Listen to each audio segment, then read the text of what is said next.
Hello dear friends, how are you? And welcome for the tea time o'clock. Allez, bonjour à tous mes chers amis, merci de me retrouver pour cette vidéo. Vous étiez nombreux à l'attendre, et bien ça y est, c'est le jour J. Nous nous retrouvons pour notre premier rendez-vous du tea time, où nous allons un petit peu discuter ensemble, où je vais répondre un petit peu à vos questions, avant de procéder à notre séance de tasséomancie. Donc j'espère que vous êtes bien installés, que vous avez votre tasse, que vous avez votre eau chaude, que vous avez préparé votre thé. Et tout d'abord, avant de répondre à vos questions, eh bien je propose de préparer d'abord notre thé. Alors pour cela, rien de plus simple puisque nous allons utiliser une tasse, tout ce qu'il y a de plus banal. Je vous l'ai présenté dans la petite vidéo sur le sujet de la tasséomancie où je vous présentais un petit peu les accessoires à avoir. Donc moi, je vous le conseille et je vous le reconseille pour faire de la tasséomancie. Il est préférable de travailler avec une tasse quand même d'un diamètre relativement correct. Donc on part sur du 10 cm de diamètre, c'est pas mal, entre 8 et 12 cm de diamètre, c'est bien. Et plutôt opter pour un intérieur qui soit de couleur claire et uni, sans motif. Parce que tout simplement, si vous optez pour des motifs, peut-être que ça va vous perturber avec les différentes feuilles de thé qui pourront peut-être se confondre avec le motif de la tasse. Pareil, si vous prenez une tasse avec une couleur sombre, vous n'allez peut-être pas percevoir toutes les nuances ou toutes les formes qui pourraient se présenter à vous. Donc il est quand même préférable d'avoir un fond qui soit plutôt clair, donc soit blanc, beige, crème, jaune pastel, rose pastel, bleu pastel, peu importe. Mais tant qu'on est sur des couleurs claires. Vous avez préparé au préalable votre petite théière d'eau chaude, vous allez préparer votre thé, du sucre si vous en avez besoin, les petits gâteaux, regardez ça, regardez, j'ai pris des petits biscuits à thé spécial. Mais bon, c'est pas dit que j'en mange parce que hier soir, je vais vous avouer quelque chose, Cédric voulait à tout prix qu'on mange des tacos, donc du coup... j'ai le ventre qui est plus que lourd, donc les gâteaux, je vais plutôt éviter. Et un bon thé, ça me fera du bien. J'ai opté pour du thé vert à la menthe. En plus, ça me permettra de bien digérer, de me sentir plus léger. Ça sera plus adapté, je pense. Alors pour cela, ça va être extrêmement simple puisque nous allons utiliser le thé sans filtre, sans rien du tout. On va mettre directement le thé au fond de la tasse. Allez, je vous approche la tasse. Donc vous allez prendre en fonction de la taille de votre cuillère, bien évidemment, si vous utilisez une cuillère à soupe, on va en mettre la moitié de la cuillère. Si vous utilisez des toutes petites cuillères comme ça à thé, qui sont spéciales pour le thé, pour le café, moi, selon le thé que vous allez employer, moi je vais mettre à peu près une cuillère et demie, c'est pas mal. Là aussi, je vous le dis, je vous le redis au niveau du thé, il est préférable d'utiliser du thé en vrac plutôt que des thés en sachet, des trucs que vous pouvez trouver dans les grandes surfaces qui sont un peu trop traités industriellement. Tout simplement parce que le thé dans les sachets va être moulu très très très très finement. Beaucoup trop aussi calibré, ce qui fait que ça peut donner des formes qui seront beaucoup moins riches, beaucoup moins... ça va être fade, ça va être plat, ça va être un petit peu à la hauteur de la saveur des thés industriels, à savoir fade et plat. Donc important, mais d'abord le thé. Si vous voulez mettre le sucre, c'est aussi le moment. Moi je sais que je préfère mettre le sucre tout de suite. Donc pareil, je mets environ une cuillère à café de sucre. J'aime pas trop le sucre dans le thé parce qu'il ne faut pas non plus que ça dénature le thé, juste que ça lui relève un petit peu le goût. Et là donc on va tout simplement verser notre eau.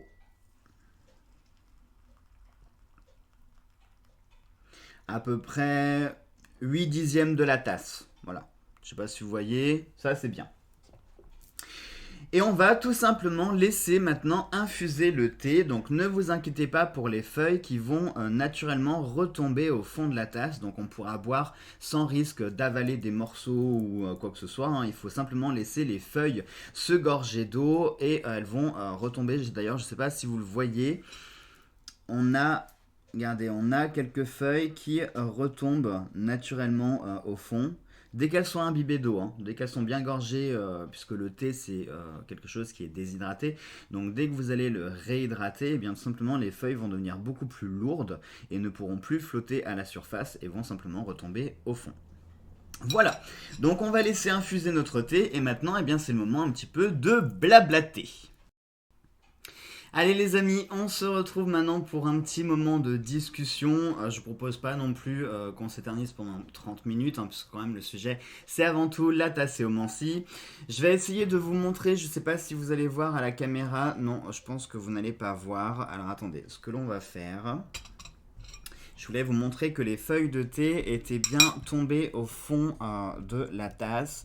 Donc regardez, je vais vous montrer comme ça. Voilà. Vous voyez, les feuilles ne flottent plus en surface. Elles sont tombées au fond de la tasse, comme promis. Donc comme je vous l'ai dit, hein, voilà, si après si vous avez trop mis de thé, si vous avez un excédent de feuilles qui reste toujours en surface, tout simplement avec votre cuillère, vous allez enlever toutes les feuilles qui ne retombent pas, parce que parfois vous pouvez avoir trop mis de thé et par conséquent il n'y a plus de place au fond pour que les autres tombent.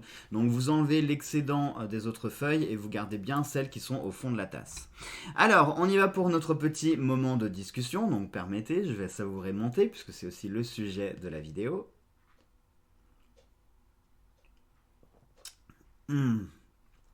So delicious. Bien sûr, vous essayez de boire tranquillement, vous buvez pas comme un bourrin, hein, parce que automatiquement vous allez avaler toutes les feuilles, mais si vous buvez délicatement, que vous amenez la tasse à votre bouche, que vous penchez et vous penchez en même temps, les feuilles ne remonteront pas. Hein. En théorie, c'est pas censé remonter. Donc, par quoi on va commencer? Je sais pas parce que vous m'avez posé beaucoup de questions, j'en ai reçu par mail, j'en ai reçu sur les commentaires, et puis des questions aussi que j'avais notées qui dataient un petit peu. Donc j'avoue que je pense ce que je vais faire, je vais me limiter pour les prochaines vidéos, je prendrai vos questions et puis je répondrai à 3-4 questions, le temps de boire le thé, et puis je vais les lister surtout, il y en a trop, il y en a beaucoup trop. Mais c'est bien, c'est intéressant parce que je vois qu'il y a plein de sujets qui vous intéressent, il y a plein de questions aussi que vous posez soit sur moi ou sur plein d'autres choses, donc c'est bien, c'est très intéressant. Alors, ce qu'on va faire, je vais vous parler comme si on dégustait l'un en face de l'autre notre petite tasse de thé tranquillement et puis voilà. Donc, déjà par quoi commencer? Alors on m'a demandé, il y a une question qui m'avait été posée, pourquoi est-ce que j'utilisais beaucoup plus les oracles et qu'on ne voyait pas de tarot sur ma chaîne? Alors, le tarot et moi, on a une relation qui est très particulière parce que je ne sais pas pourquoi. C'est pas que je n'aime pas le tarot, j'aime bien le tarot, mais en fait, il y a quelque chose qui me bloque dans le tarot.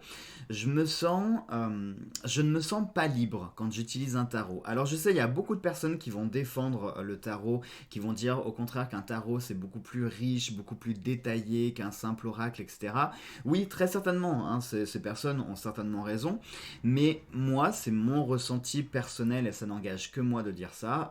Je n'utilise pas de tarot parce que je me sens comme dans un pantalon trop à l'étroit en fait.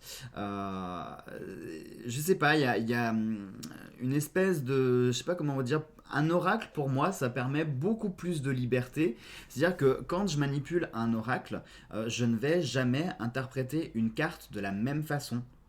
C'est-à-dire que ça va dépendre de mon humeur, ça va dépendre du jour, ça va dépendre de l'énergie environnante, ça va dépendre de plein de choses. Mais pour moi, une carte sur un oracle, attention, un oracle qui me parle évidemment, mais une carte d'un oracle va pouvoir avoir 10, 20, 30 significations qui seront peut-être toutes différentes en fonction de moi, de ce que je vais ressentir moi, alors que finalement un tarot, eh bien, c'est régi plus ou moins par on va dire une espèce de code qui va vous dire que voilà, une lame est égale à telle ou telle signification en fonction de sa place, en fonction des autres cartes qu'il y a autour.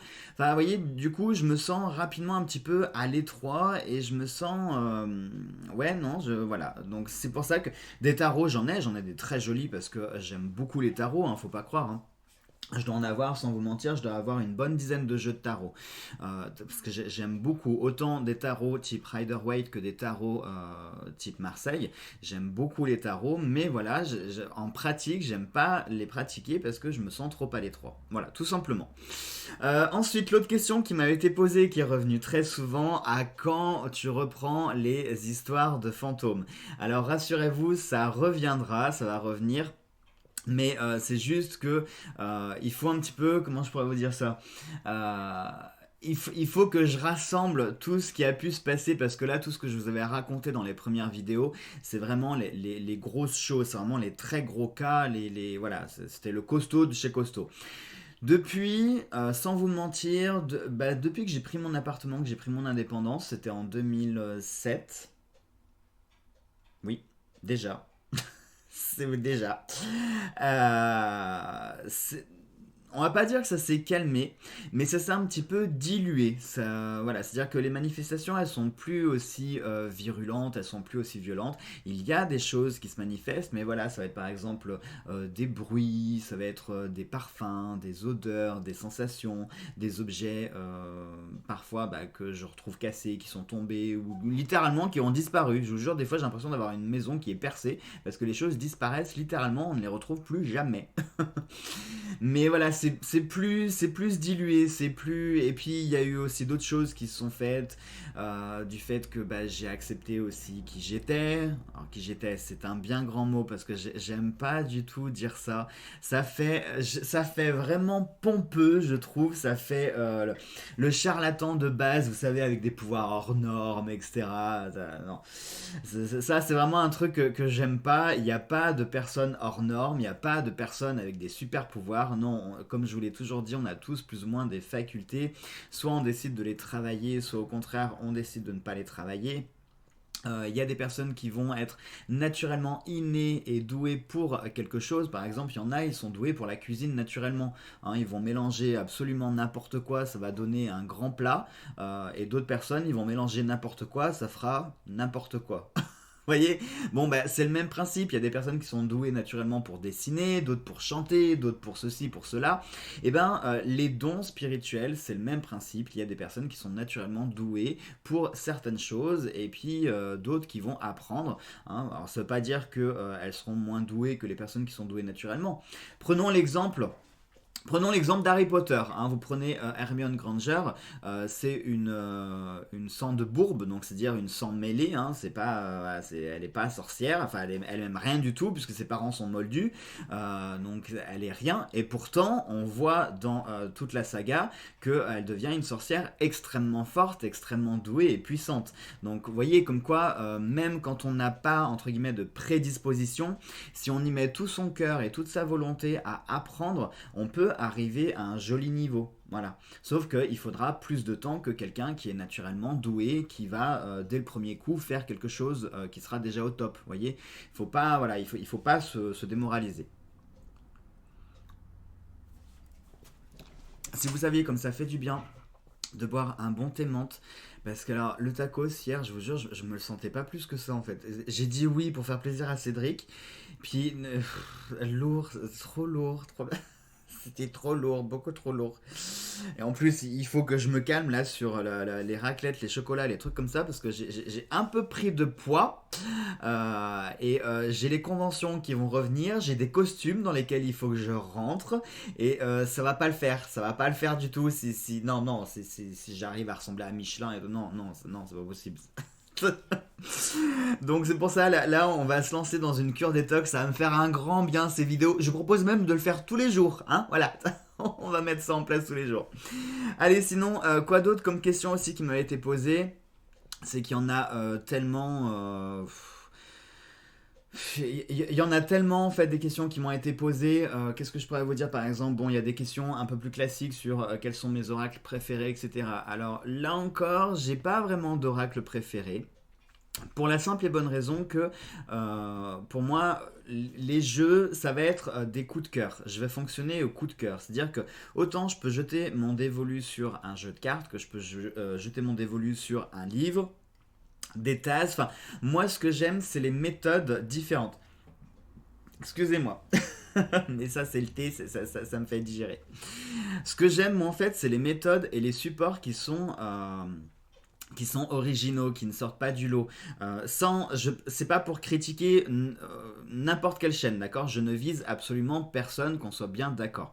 Mais je trouve que ce qui manque sur beaucoup de chaînes, sur 90% des chaînes qui sont dédiées à la voyance, tout ça, c'est qu'on est dans les mêmes schémas. C'est vrai, hein, c'est très souvent les mêmes jeux qu'on va voir et revoir, ça va être les mêmes reviews qui vont être présentés et représentés, ça va être les mêmes méthodes de tirage, les mêmes façons de travailler, les mêmes intros, les mêmes mots qui reviennent. Et puis parfois, si vous regardez, je sais pas moi, 4-5 vidéos dans la journée, vous allez avoir tout et son contraire en termes d'énergie. Et puis voilà, on va toujours être dans les schémas qui sont un peu identiques et je trouve que ça manque de quelque chose, ça manque d'un piment, hein. Moi, ce que j'aime surtout et avant tout, et c'est ça le plus important, c'est aussi la personnalité de quelqu'un. Si on prend, alors c'est pas pour vendre ma soso, mais voilà, Solveig, moi ce que j'aime avant tout chez elle, c'est son côté perché, sa joie de vivre. Elle est drôle, elle est fraîche, elle est simple, voilà, dès que vous allumez sa vidéo, elle vous transporte déjà dans son délire, dans son monde magique, voilà. Et moi, c'est ce que j'aime en fait. C'est pas tant les choses, c'est le monde dans lequel je suis transporté quand je vais regarder quelqu'un. Et puis bien sûr aussi, il y a ce côté originalité, c'est-à-dire qu'il y a tellement, je trouve que ce qui est intéressant dans la divination, il y a tellement de choses, de supports qui existent, de méthodes, pourquoi se cantonner uniquement à des jeux de cartes? Je trouve ça triste alors qu'il y a tellement de choses à faire. Je veux dire, regardez, si vous prenez entre tout ce qu'il y a sur mon bureau et tout ce qu'il y a là que vous voyez, on pourrait faire plein de vidéos sur plein de sujets différents. Je vois par exemple, eh bien là on attaque la tasséomancie, mais on pourrait aussi se lancer dans la radiesthésie, hein, pourquoi pas vous montrer aussi des choses avec le pendule. Il y a aussi la cristallomancie avec la boule de cristal, il y a les runes, il y a les breloques, la bibliomancie. Il y a tellement de choses. Regardez, ma plume m'y fait penser, mais il y a aussi l'écriture automatique. Il y a plein de choses. J'ai mes pierres, on pourrait faire aussi de la lithothérapie. Il y a plein de sujets qu'on peut aborder et qu'on peut faire. Et je trouve que c'est ça qui manque, c'est qu'on retombe toujours sur les mêmes trucs. Et puis, on va pas se voiler la face, on va être aussi honnête, hein. Mais il y a une certaine concurrence sur YouTube, et c'est très hypocrite, hein, c'est très hypocrite. Parce que de surface, hein, y en a beaucoup. Ah, moi j'aime machin, j'aime bidule, monde des bisounours, tout le monde s'aime, c'est merveilleux. Mais non, je vous garantis que l'envers du décor est très différent. Alors, personnellement, j'ai pas encore eu ce type de problème-là, mais je le ressens quand même. Je vois par exemple certains youtubeurs, certaines youtubeuses qui vont commenter certaines chaînes et puis je sais par exemple que moi on va me suivre mais plutôt pour voir qu'est-ce que je fais, hein, parce qu'en revanche on va jamais commenter quoi que ce soit. J'ai même pas le droit à un petit cœur quand je vais mettre un commentaire sur une autre page. Enfin vous voyez, c'est plein de petites choses comme ça qui font comprendre que il y a beaucoup de rivalité sur YouTube et surtout dans ce domaine et je trouve ça moche, je trouve ça débile, je trouve ça complètement immature et le pire c'est que ce type de personne qui fait ça, ce sont des personnes qui vont vous parler de spiritualité, de pardon, d'amour, de blabla, blabla, blabla, mais qui, l'envers du décor va être complètement différent parce que ça va être les premières personnes à être plus ou moins jalouses, à balancer une petite rumeur un peu infondée, enfin vous voyez ce que je veux dire. Et c'est vraiment dommage. Je vois par exemple, je vais en profiter, je vais faire un petit coucou à Yolanda, alias Yoli Lune, la chaîne de Yoli Lune, qui est une femme adorable, vraiment adorable, adorable. Et je sais pas ceux qui la suivent, mais pour ceux qui la suivent, elle est en train de peindre son futur oracle. Donc elle en a pour quelques temps encore, il n'est pas prêt de sortir tout de suite. Mais je voudrais faire aussi un appel, hein, si Arcana Sacra, Très Daniel, n'importe qui regarde cette vidéo, je vous en supplie, faites-moi plaisir, allez voir Yoli Lune parce qu'elle est en train de faire un merveilleux travail, elle est en train de construire un oracle qui est vraiment magnifique. Ses peintures sont vraiment très belles. Et elle a demandé en fait des conseils sur comment éditer son oracle, enfin qu'est-ce qu'elle peut faire. Et bien la plupart des réponses qu'elle a obtenu de certains qui ont fait des jeux, eh bien c'est oh bah débrouille-toi, il y a tout sur internet, tu trouveras facilement. Vous voyez, comme si on éliminait déjà la concurrence, alors que non, il y a de la place pour tout le monde. Enfin, moi le premier, j'ai conseillé Yolanda, et puis je compte bien l'aider pour qu'elle puisse éditer son oracle, soit par une maison d'édition, soit avec ma méthode en auto-édition. Mais je trouve ça dommage que, voilà, pourquoi cette concurrence, pourquoi, il n'y a pas à se sentir menacé. Si vous avez une personnalité qui est unique, et que vous faites des choses qui sont tout aussi uniques, alors pourquoi se sentir en rivalité? Enfin, moi je veux dire, tout ce que je fais et tout ce que j'ai prévu de vous faire, je me sens en concurrence et en rivalité avec personne, parce que à ce jour, voilà, je suis qui je suis. Donc même si certaines méthodes peuvent ressembler à d'autres travails sur d'autres chaînes, oui, je m'en fiche, mais c'est moi qui le fais. Donc j'apporte ma vision, j'apporte ce que je ressens, ce que je pense, ce que j'ai à dire. Donc voilà, voilà, juste pour dire qu'il y a de la place pour tout le monde, que ce soit sur YouTube, sur Facebook, sur Internet, tout le monde a sa place. C'est pour ça que je ne dénigre pas de chaîne particulière, c'est plutôt un comportement en fait global et général où il y a voilà, cette espèce de concurrence. Alors pas que dans le domaine de la cartomancie, c'est auprès de tous les youtubeurs. Vous prenez par exemple, je sais pas moi, des youtubeuses beauté qui sont spécialisées dans le make-up, vous allez avoir aussi des formes de rivalité entre ces youtubeuses-là. Si vous prenez des youtubeurs ou youtubeuses qui font par exemple du gaming, qui vont présenter des jeux, des let's play et compagnie, pareil, il va y avoir une forme de rivalité. Alors que c'est bête, parce qu'on peut très bien... Enfin, un exemple tout bête, mais vous pouvez très bien me suivre Solveig, suivre Yoli Lune, suivre des oracles et des fées, le credo de l'animus. Enfin, vous pouvez être abonné à toutes les chaînes, ça n'empêche rien. Enfin, vous voyez ce que je veux dire? C'est complètement bête. On n'est pas un commercial qui doit à tout prix mettre la main sur un client. Enfin, non, faut arrêter ça. Donc voilà, c'était la parenthèse. C'est vrai que j'ai un petit peu épilogué, mais je trouvais important quand même de le dire et de le souligner. Donc voilà.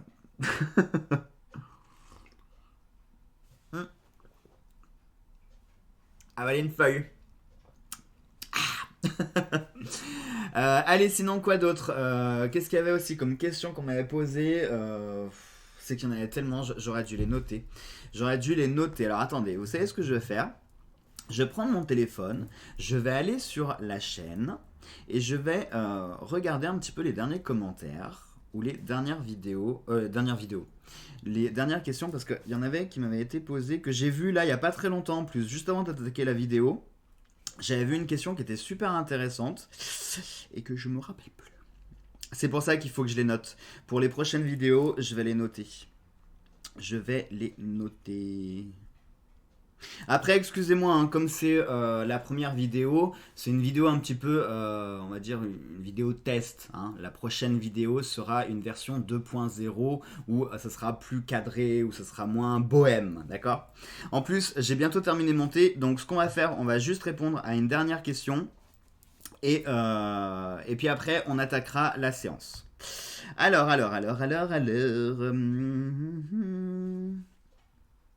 On va en prendre une. Attendez, je cherche.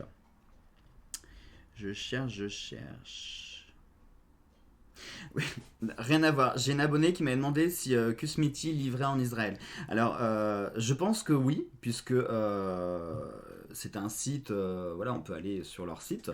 Il y a aussi Kusmiti sur Amazon. On peut trouver du Kusmiti sur Amazon. Donc j'imagine que, oui, ils doivent livrer en Israël. Je vois pas pourquoi. Enfin, s'ils livrent en international, ils devraient pouvoir livrer aussi en Israël, quoi. Enfin, je pense pas qu'il y ait de soucis en termes de livraison. Bon, quand même, renseignez-vous, regardez directement sur le site de Kusmiti. Mais je pense que oui, ils doivent pouvoir... Tiens, c'est quoi le jeu que tu as utilisé... Non, attendez, c'est quoi le jeu que tu as utilisé en amour? Oh non, c'était pour la vidéo des énergies du jour. Là, attendez.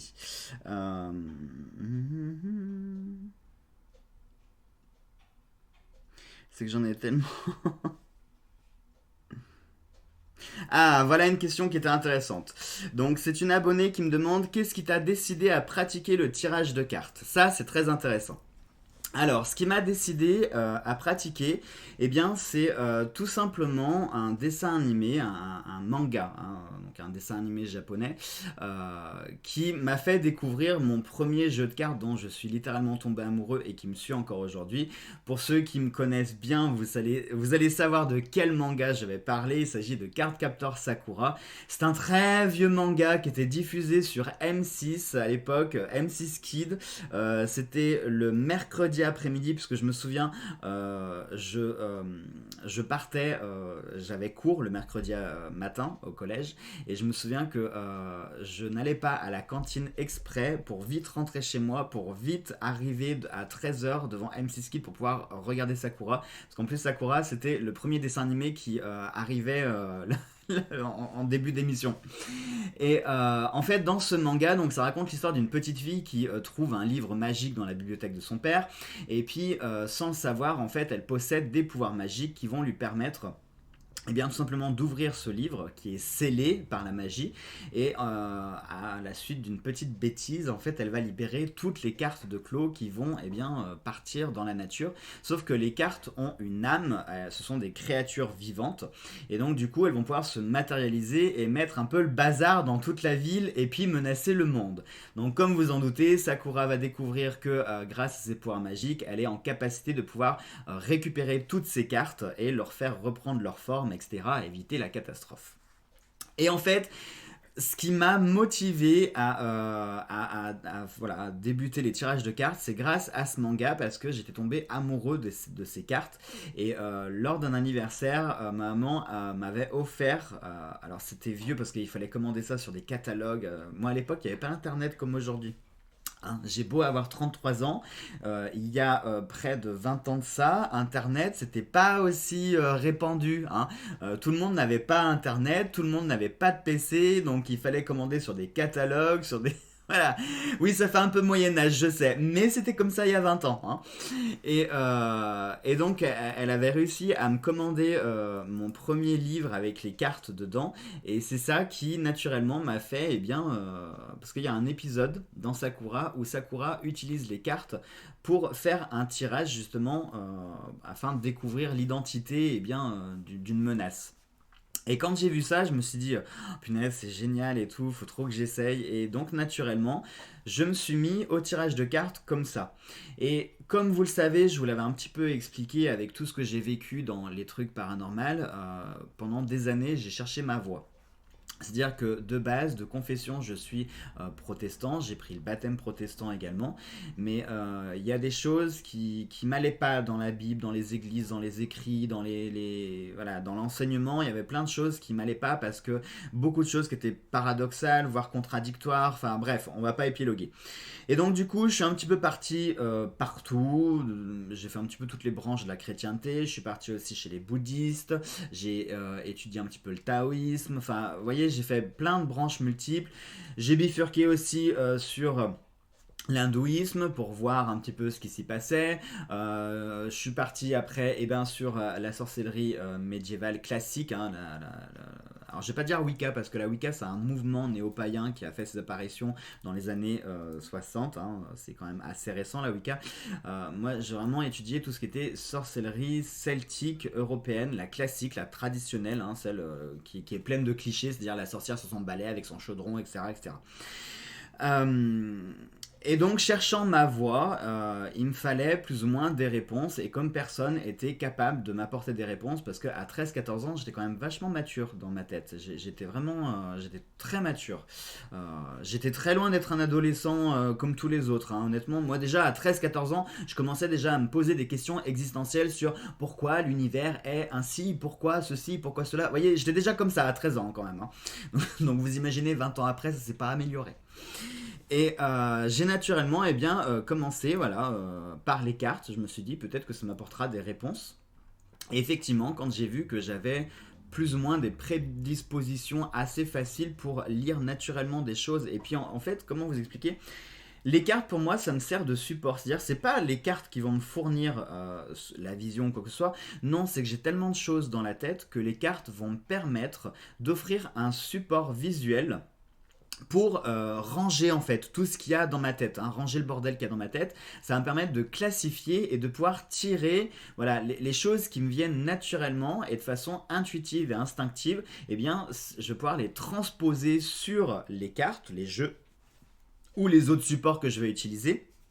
Et c'est ça qui va me permettre de vous livrer un message. C'est pour ça que moi, j'appelle pas ça de la voyance, j'appelle plutôt ça de la lecture. Et je trouve que le terme serait plus juste si on utilisait le terme de lecture ou d'interprétation plutôt que de voyance. Parce qu'on ne fait pas de la voyance. Quand vous avez vraiment ce qu'on appelle des visions, des flashs, Déjà, il faut savoir un truc, c'est qu'une vision n'apparaît pas sous la forme d'une vidéo. Par exemple, je prends Phoebe dans la série Charmed.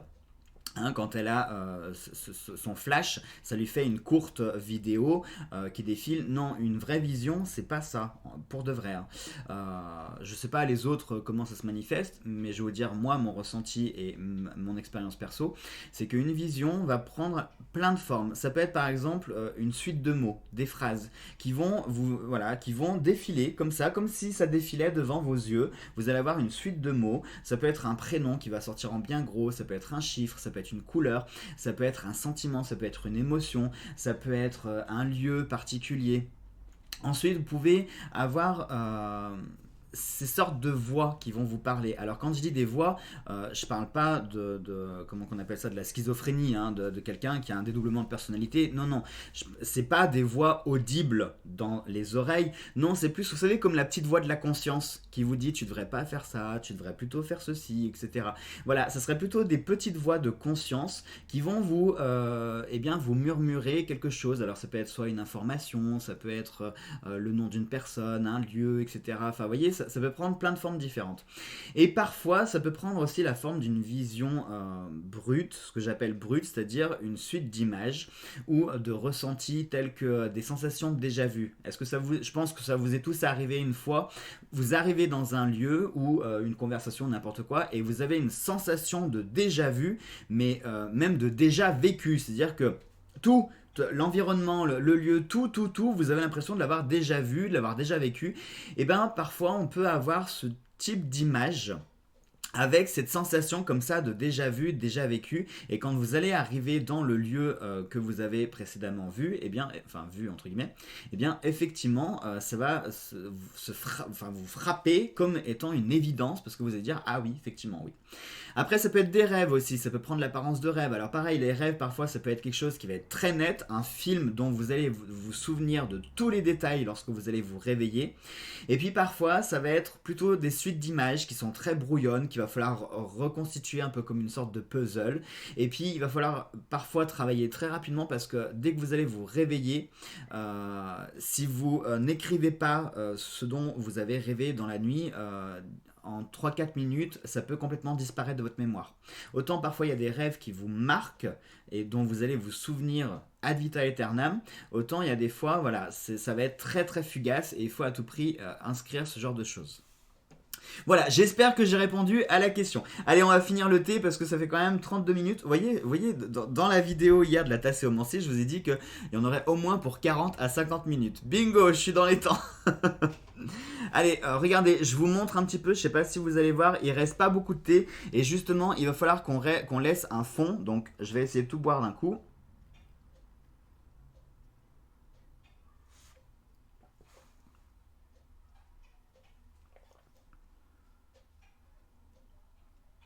On peut encore en boire un petit peu.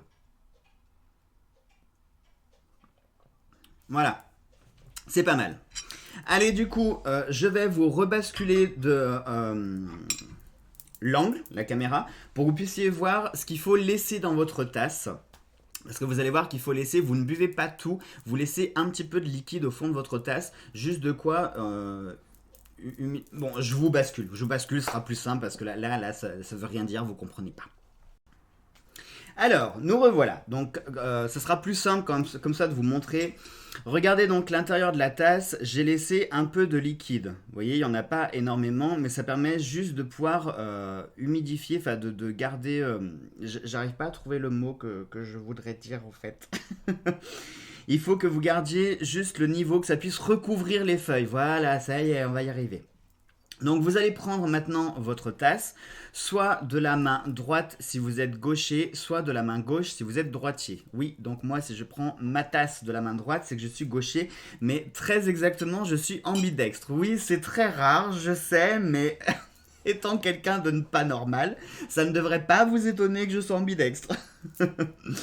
Donc maintenant, vous allez saisir votre anse et vous allez tourner votre tasse avec le liquide. On va faire un tour, 3 tours au moins, un tour.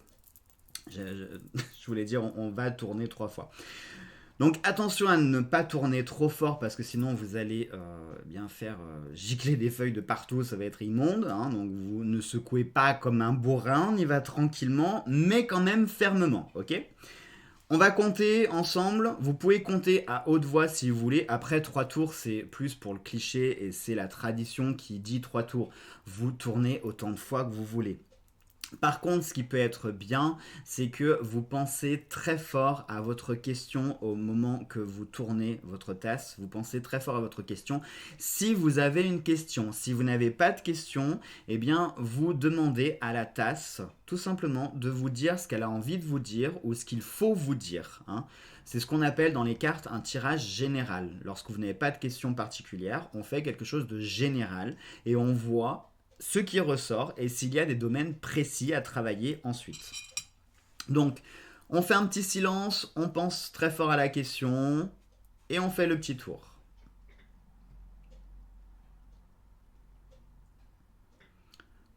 Donc là, on est d'accord que j'ai fait beaucoup plus que 3 fois.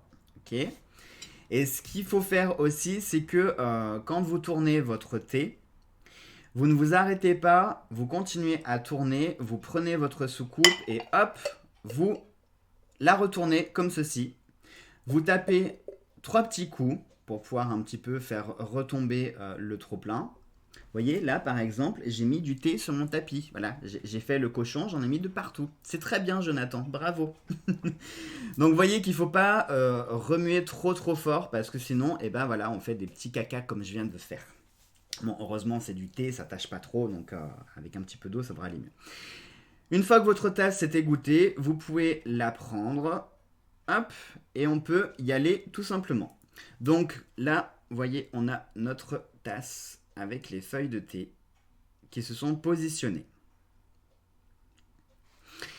Déjà, ce qui est intéressant, donc la tasse, il faut la diviser en 3 parties. Tout d'abord, la partie la plus extérieure, c'est celle qui va définir les événements à venir très proches. On parle très souvent de 1, 2, 3 jours, 4 à la rigueur, on est sur un présent très proche, d'accord?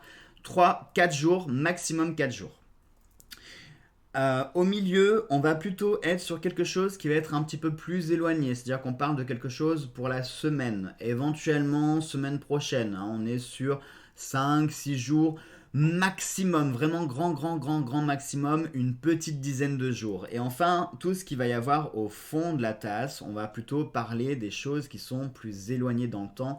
Donc soit on est sur 2-3 semaines, voire le mois, voire, pourquoi pas, plusieurs mois. Ça peut être possible. Donc là, nous, ce qui nous intéresse le plus, ça va être tout d'abord tout ce qu'il va y avoir sur le cercle extérieur de la tasse. Et effectivement, on va avoir des choses ici sur l'extérieur de la tasse.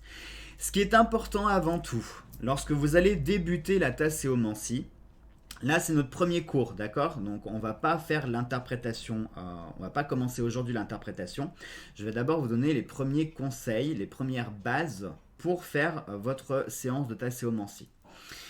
Tout d'abord, vous pensez à rien. Vous ne cherchez pas à voir des formes. C'est-à-dire, oh là, attends, ça me fait penser, bah tiens, là, ici, je vois plutôt un papillon. Et là, je vois plutôt... Non, ne cherchez pas à voir des formes. Pas pour les premières fois. Laissez au contraire votre imagination libre. Ne vous imposez rien, ne mettez pas de restrictions et ne cherchez pas à voir quoi que ce soit dans un premier temps. D'accord? Vous regardez simplement votre tasse, déjà dans un premier temps. Et vous vous dites, alors, qu'est-ce que ça m'évoque? Est-ce qu'on a plutôt quelque chose qui est... c'est le bazar? Est-ce que c'est chaotique? Est-ce que c'est apaisant? Déjà, voilà, commencez un petit peu à ressentir tout ce que vous voyez dans votre tasse et commencez voilà, à lister, tout simplement, à vous dire, bah... Oui, non, c'est plutôt chaotique, ou c'est plutôt bien rangé, ou alors ça ressemble à rien, c'est divisé, là par exemple, on pourrait dire que c'est vraiment divisé en moitié, presque, regardez un petit peu, par rapport à la anse. Alors la anse, c'est très important parce que la anse représente le consultant. Très souvent, alors en principe, hein, mais c'est pas valable tout le temps, très souvent on divise à partir de la anse. Tout ce qui va être du côté gauche va être le côté yin et tout ce qui va être côté droit va être le côté yang. Voilà.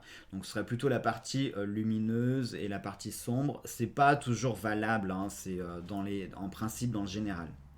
Mais comme je vous l'ai dit, dans un premier temps, on ne cherche pas à interpréter. Tout simplement, la anse vous représente vous et représente la position que vous avez par rapport à ce qu'il y a dans votre tasse. Donc là, moi par exemple, par rapport à la anse, on peut voir que j'ai des formes ici. Donc il y a quelque chose qui est pas trop, qui ne serait pas dans un avenir très proche, mais qui serait plutôt dans un avenir un peu plus éloigné déjà. Quelque chose qui me toucherait, qui me concernerait personnellement. Après, on peut voir que tout le reste est quand même très éloigné de la anse, puisque c'est carrément à l'inverse, hein, à l'opposé de la anse. Donc on est plutôt sur des choses qui ne me concernent pas directement, ou alors indirectement. Par contre, on peut voir ici qu'il y a un événement très proche, voire, regardez ici, on a une feuille, regardez, on a une feuille qui dépasse même de l'extérieur de la tasse. Donc on peut même se dire qu'il y a un événement qui est déjà d'actualité ou qui a déjà commencé, hein. Peut-être qu'il a même commencé là dans le passé et qui est toujours d'actualité et qui va encore se prolonger dans le présent et dans un avenir proche, très proche même. Donc comme je l'ai dit, dans un premier temps, on va d'abord lister les sensations et les émotions qu'on peut ressentir de la tasse et regarder un petit peu le positionnement de la anse par rapport aux feuilles, etc. Et ça vous donnera déjà une première indication de la position que vous avez par rapport aux divers événements qui vont arriver. Une fois que vous avez listé ça, eh bien, vous allez vous laisser imprégner par les autres sentiments et les autres émotions de la tasse. Vous allez vous dire, vous allez commencer à regarder un petit peu et vous allez vous dire, est-ce que j'arrive à percevoir des choses ou est-ce qu'il y a des formes qui me font penser à quelque chose? Très important que je dois vous dire, une tasse, que ce soit du marc de café ou que ce soit des feuilles de thé, c'est très personnel. C'est comme le test de Rorschach, c'est-à-dire que chacun va y voir quelque chose. Moi, par exemple, ici, vous voyez, alors je ne sais pas si vous allez voir, il faudrait que je vous le mette dans le même angle. Mais ici, par exemple, moi, je vois une sorte de dauphin. Vous voyez, je vois un dauphin avec sa nageoire ici, son bec, enfin son nez, avec tout le reste de son corps, sa nageoire ici, et puis on dirait qu'il veut sortir comme ça, hein. Ici, par exemple, je ne sais pas si vous allez le voir comme moi, ici, par exemple, moi je vois un petit colibri, un petit oiseau ici, un petit colibri. Voilà. Vous ne cherchez pas à interpréter, on essaye juste de distinguer des formes. Important aussi, n'hésitez pas à tourner votre tasse, d'accord? Parce que d'un angle à un autre, on peut y voir autre chose. Mais comme je viens de vous le dire, donc c'est comme le test de Rorschach, chacun va y voir quelque chose. Moi par exemple ici je vois un dauphin, peut-être que vous ne verrez pas un dauphin, vous verrez autre chose. Ça ne veut pas dire que j'ai tort et que vous avez raison ou que vous avez tort et que j'ai raison. Non, ça veut simplement dire que tous les deux on voit deux choses complètement différentes parce que on a une position différente et que chacun on a une appréhension de la vie, de l'avenir, des significations, des interprétations qui sont aussi différentes. Donc on a dit un dauphin ici, un petit colibri ici.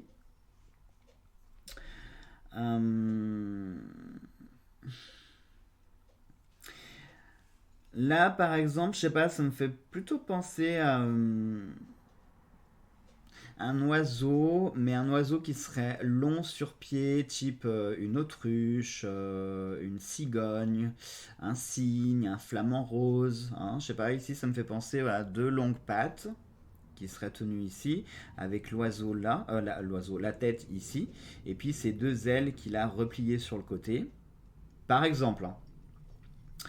Euh, Ici, par exemple, on a plutôt une forme qui est voilà, qui n'a pas vraiment de forme. On a plutôt un amas, donc il pourrait faire penser à un buisson, hein, parce que on a dans les symboles de tasséomancie, on a le buisson. Ne cherchez pas à connaître les symboles, regardez-vous juste ce que vous pensez, ce que vous ressentez. Et vous listez, voilà, vous listez, vous dites tiens là je vois un dauphin, sans savoir si ce symbole existe ou non, d'accord? On part du principe que vous regardez juste des formes et vous notez, si vous voulez, sur une petite feuille, vous notez les formes que vous pensez voir. Donc là pour moi on aurait un dauphin ici, un petit colibri là, on aurait plutôt une sorte de buisson ici, on aurait un oiseau long sur pattes, donc ça pourrait être soit une cigogne, un cygne, un flamant rose, enfin voilà, ça peut être, on peut voir. Là, ce qui est intéressant, regardez, on a une sorte de ligne. Vous voyez, je ne sais pas si vous la voyez, on a une ligne mais qui est rompue ici. Et c'est marrant hein, parce que c'est vraiment très droit là. Hein. On a une ligne qui est vraiment très droite mais qui est rompue ici. Donc pareil, est-ce que ça peut symboliser quelque chose? Là, c'est marrant parce qu'on a une feuille qui, alors je ne sais pas si vous allez la voir. Je sais pas s'il veut... Non, tu veux pas me faire le focus? Bon, bah tant pis. Mais on a une feuille qui a l'apparence d'un cœur, mais un cœur humain, l'organe. Pas le cœur comme vous avez l'habitude de le voir, c'est-à-dire la forme du cœur. Non, on a plutôt le cœur, la forme de l'organe. Pourquoi? Parce que ici, ça me fait penser aux artères qu'il y a en haut du cœur. Et puis ici, donc la forme du cœur, la pompe. Donc un cœur isolé, ici. Et donc vers la anse, qu'est-ce qu'on peut avoir? Oui, je vous avais parlé d'un papillon, parce qu'il y avait un moment où je voyais vraiment un papillon en plus. Oui, ici. Ici aussi, sous cet angle-là. Vous voyez, c'est important parce que quand je tenais la tasse droite comme ça, voilà la forme que vous allez voir. Voilà, je voyais un oiseau qui était long sur pattes, hein, qui se tenait debout avec ses ailes repliées. Mais en revanche, quand on tourne la tasse sur le côté, je ne sais pas si vous allez voir, ici, eh bien, je vois soit un papillon, soit au contraire un oiseau qui est en train de prendre son envol. Hein, un peu comme une colombe, là on pourrait voir les deux ailes, sa tête avec son bec, et puis sa petite queue de plume, hein, qui est en train de prendre son envol. Ou un papillon aussi, ça pourrait être valable. Mais je vois quand même plus un oiseau en train de prendre son envol. Donc c'est marrant parce que quand on tient la tasse droite, on voit un oiseau qui est au repos. Et quand on l'incline, on voit un oiseau qui prend son envol. Ça peut être un symbole qui peut être très riche et très fort. Hein. Et donc sur ce côté-là, eh bien, qu'est-ce qu'on pourrait y voir, le côté de la anse? Eh bien, eh bien, eh bien...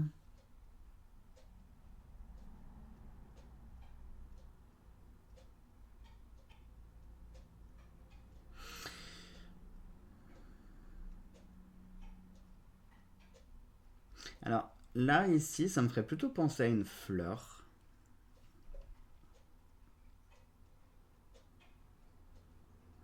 Une fleur, mais en même temps, mais une fleur qui est en train de pointer quelque chose. Hein, parce que, vous voyez, ici, on a cette petite pointe qui ressort en plus. Hein. Alors, regardez, je peux passer la cuillère, il y a de l'espace. Donc, on a une fleur, mais qui ressemble un peu à une main. Une main qui pourrait pointer comme ça, vous voyez hein, je ne sais pas si...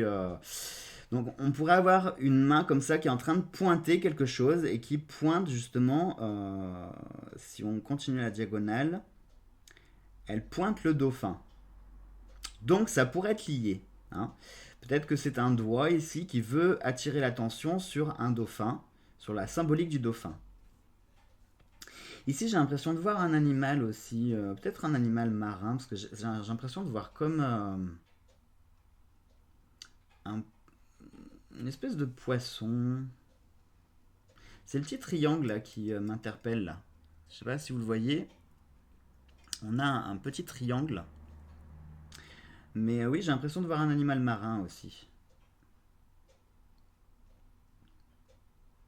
Et puis là, on a une forme qui est très intéressante, c'est que la feuille a pris une forme de cale, ce qu'on appelle une cale. Donc une cale, en fait, c'est un triangle rectangle. Je ne sais pas si vous allez voir, la feuille ici marque un angle bien droit. Voilà, elle marque un angle droit avec l'hypoténuse ici. Donc on a un joli triangle rectangle là. Et pareil, ça c'est une forme qui est très intéressante parce que c'est une forme qu'on retrouve aussi dans la tasséomancie. Voilà donc pour la première approche.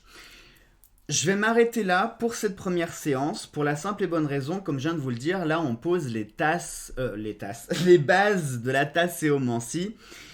Comme je viens de vous le dire, hein, on fait un petit récapitulatif. Dans un premier temps, vous laissez libre cours à votre imagination. Vous ne vous restreignez absolument pas à quoi que ce soit.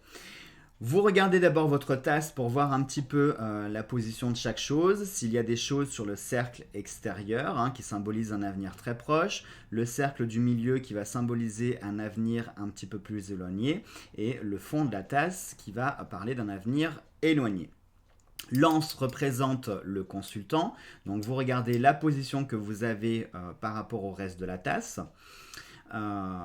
Et puis vous regardez la sensation générale qui se dégage de votre tasse, à savoir est-ce que c'est plutôt chaotique, est-ce que c'est plutôt harmonieux, qu'est-ce que je ressens quand je vois ça, ça me fait, je sais pas pourquoi, j'ai une mauvaise impression, ou au contraire je me sens serein, voyez, voilà, vous listez aussi les émotions et les ressentiments que vous avez de votre tasse. Et puis vous allez un petit peu commencer à regarder si vous pouvez percevoir des formes. Alors n'hésitez pas à mettre la date, hein, vous mettez la date de votre séance, vous écrivez les ressentiments que vous avez sur votre tasse et ensuite vous listez les différentes formes que vous percevez. Donc moi par exemple pour aujourd'hui, je vais lister le dauphin, je vais lister le petit colibri, je vais lister l'oiseau long et puis l'oiseau qui prend son envol, le cœur, la ligne ici interrompue, le doigt, hein, cette fleur qui nous pointe quelque chose du doigt, le triangle rectangle, et puis cette forme, voilà, cette forme qui m'évoque quelque chose mais sans m'évoquer quelque chose. Pareil, si vous avez des formes comme ça qui vous font penser à quelque chose mais vous n'arrivez pas à mettre le doigt dessus, n'insistez pas pour le moment. Peut-être que ça ne doit pas vous parler tout de suite, donc vous laissez votre tasse un moment, vous vaquez à vos occupations et à la rigueur vous revenez pour reprendre votre tasse et ah oui, tiens, bah oui, maintenant ça me fait penser à ça. Voyez, ne forcez pas, si les choses ne veulent pas venir tout de suite, ne forcez pas les choses. Vous laissez poser, vous faites autre chose et puis vous revenez voir. Si ça fonctionne, si vous mettez quelque chose, c'est très bien. Si ça ne veut toujours pas, si ça bloque encore, eh bien vous ne devez pas le savoir, donc n'insistez pas. Ne vous forcez pas non plus à voir à tout prix quelque chose. Hein. C'est-à-dire, attends, avec la loupe, regarde, je pense voir là. Non, il faut que ça vous vienne tout de suite, instinctivement. Il faut que ce soit intuitif. Il faut que ça vous percute vraiment la vision. Si ça ne vous percute pas la vision, que vous commencez à réfléchir sur alors qu'est-ce que ça pourrait être cette forme, non, ne cherchez pas, n'insistez pas, d'accord? Il faut que ça vous vienne tout de suite. Et donc, lorsque vous aurez listé votre première séance, eh bien, on reviendra dessus, hein, puisque pour les prochaines vidéos, on commencera un petit peu à étudier les différentes formes qu'on peut trouver dans la tasséomancie et leur signification. Et puis, petit à petit, voilà, on fera des séances plus poussées, voilà. Ne vous inquiétez surtout pas. Voilà donc mes chers amis pour cette première séance de tasséomancie. Voilà les amis, c'est tout pour cette séance-là. J'espère que pour cette première, ça vous a plu. Ça nous a permis surtout de poser les premières bases. Hein. C'est ça qui est important. Ce sont les bases. Parce qu'une fois après qu'on a les bases, qu'on a l'habitude, qu'on a pris le tour de main pour faire tourner sa tasse, etc., etc. Voilà. Ça, c'est très important. Et pour l'interprétation, on verra ça plus tard. Mais déjà, si vous voulez vous lancer dans l'interprétation, les conseils que je pourrais vous donner, c'est comme quand je vous présente... je sais pas moi, un jeu, n'importe quoi. Laissez parler votre intuition. Hein. On va reprendre par exemple la première forme qu'on a plus ou moins décelée qui était un dauphin. Qu'est-ce que pour vous le dauphin peut signifier? Surtout là, on a un dauphin, il sort de la tasse, donc c'est comme s'il allait prendre son envol, qu'il allait sortir de l'eau. Hein, vous savez, les dauphins, quand ils jaillissent, quand ils aiment bien naviguer avec les bateaux, et ils jaillissent comme ça de l'eau pour retomber. Qu'est-ce que ça pourrait, pour vous, quelle signification ça pourrait avoir? Le fait de prendre son envol, sortir de son état naturel pour tenter quelque chose de nouveau. Le dauphin, ça représente plein de choses. Ça représente l'intelligence, ça représente la loyauté, la fidélité, ça représente la solidarité. Hein, le dauphin, ça peut être la communication, ça peut être l'évolution, ça peut nous parler de plein de choses, ça peut nous parler de voyager loin, ça peut nous parler d'être le guide ou l'accompagnateur de quelqu'un ou de quelque chose. Enfin, vous voyez, Après, c'est à vous de mettre vos propres significations. Hein. Dans un premier temps, c'est ce que je vous conseille de faire. Ne vous mettez pas des codes en vous disant alors attends, il faut que je regarde sur internet ce que ça peut, à quoi que ça correspond un triangle et à quoi ça correspond ci et ça. Non, non, laissez parler votre intuition. Si pour vous un dauphin ça vous parle de liberté, eh bien peut-être que en ce moment vous vous sentez un petit peu étouffé, que vous n'êtes pas bien et que vous avez besoin de liberté, hein, ou que vous allez avoir une opportunité qui va se présenter pour que vous puissiez avoir un instant de liberté ou récupérer votre liberté. Enfin, vous voyez, voilà. Pareil pour, je sais pas moi, le colibri. Hein, le colibri, ça peut vous parler de quoi? De papillonner de fleur en fleur. Donc peut-être que vous êtes en manque en ce moment. Peut-être que les choses sont trop carrées dans votre vie, que vous êtes trop fidèle à certaines valeurs, certains principes qui sont peut-être désuets, et puis qu'il faudrait peut-être voilà, visiter, voyager, faire autre chose, découvrir d'autres choses. Le colibri, ça peut être quoi? Ça peut être la légèreté, ça peut être la beauté, la grâce. Enfin, voilà. Dans un premier temps, faites ça, c'est-à-dire que vous faites votre petite tasse, vous vous laissez imprégner des sentiments et des émotions que vous avez, que vous ressentez, vous laissez parler votre cœur, vous ne vous forcez pas à visualiser quoi que ce soit, vous laissez vraiment parler votre imagination et votre intuition, et vous listez vos petits symboles et ce que vous pensez voir, ce que vous pensez percevoir, et ensuite vous laissez parler votre cœur et votre intuition, qu'est-ce que ces symboles vous disent pour vous, qu'est-ce qu'ils représentent pour vous.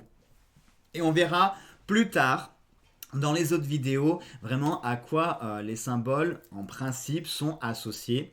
Et on travaillera ça ensemble, on fera des interprétations petit à petit, hein, on fera, vous verrez, je vais vous faire quelque chose de très pédagogique, mais voilà, hein, comme tout rendez-vous hebdomadaire, on va pas tout faire en une seule séance, ça n'a aucun intérêt, alors le principe c'est de pouvoir se retrouver pour pouvoir travailler chaque semaine ensemble. Allez, je vous embrasse tous très fort mes chers amis, terminez bien votre thé, et puis nous, donc on se retrouve la semaine prochaine pour notre autre rendez-vous de tasséomancie, qui sera un petit peu plus cadré, un peu plus carré. Là, c'était la première vidéo, je vous le dis, je vous le redis. Donc forcément, c'était un peu bordélique comme d'habitude, j'ai envie de dire. Donc pour la semaine prochaine, j'essaierai de faire quelque chose d'un petit peu plus carré. Allez, gros bisous à tous.